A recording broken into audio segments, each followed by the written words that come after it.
एक ॿी अहम ख़बर खां मांखे आगाह कई पिया। नौशर फिरोज़ जी अदालत क़त्ल जो ॾोह साबित थियण ते 10 जवाबदारनि खे सज़ा ॿुधाए छॾी आहे।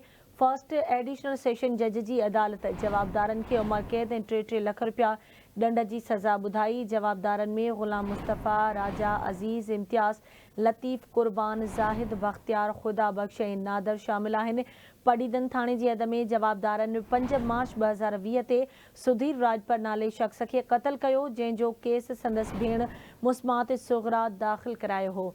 अहम ख़बर मांखे ॾियूं पिया। नौशर फिरोज़ जी अदालत क़त्ल जो ॾोह साबित थियण ते 10 जवाबदारनि खे सज़ा ॿुधाए छॾी आहे। फर्स्ट एडिशनल सेशन जज जी अदालत जवाबदारनि खे उमिरि क़ैद ऐं 3 लख रुपया ॾंड जी सज़ा ॿुधाई। जवाबदारनि में ग़ुलाम मुस्तफ़ा, राजा अज़ीज़, इम्तियाज़, लतीफ़, कुर्बान, ज़ाहिद, बख़्तियार, ख़ुदा बख़्श ऐं नादर शामिल आहिनि। पडीदन थाणे जी हद में जवाबदारनि 5 मार्च 2020 ते सुधीर राजपर नाले शख़्स खे क़त्ल कयो। तफ़सील मालूम कंदासीं नौशर फिरोज़ मां आवाज़ जे रिपोर्टर ज़ाहिद क़ाइम ख़ानी खां।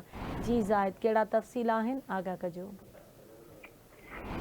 जी, फर्स्ट एडिशनल सेशन जज नौशर फिरोज़ जी अदालत क़त्ल केस साबित थियण ते 10 जवाबदारनि खे उमिरि क़ैद जी सज़ा ॾिनी आहे। जवाबदार ग़ुलाम मुस्तफ़ा, राजा अज़ीज़, इम्तियाज़, लतीफ़, कुर्बान, ज़ाहिद, बख़्तियार, ख़ुदा बख़्श ऐं नादर राजपर खे उमिरि क़ैद ऐं 3 लख रुपया ॾंड जी सज़ा ॿुधाई आहे। जवाबदारनि 5 मार्च 2020 ते सुधीर राजपर खे पटीदन थाणे जी हद में क़त्ल कयो।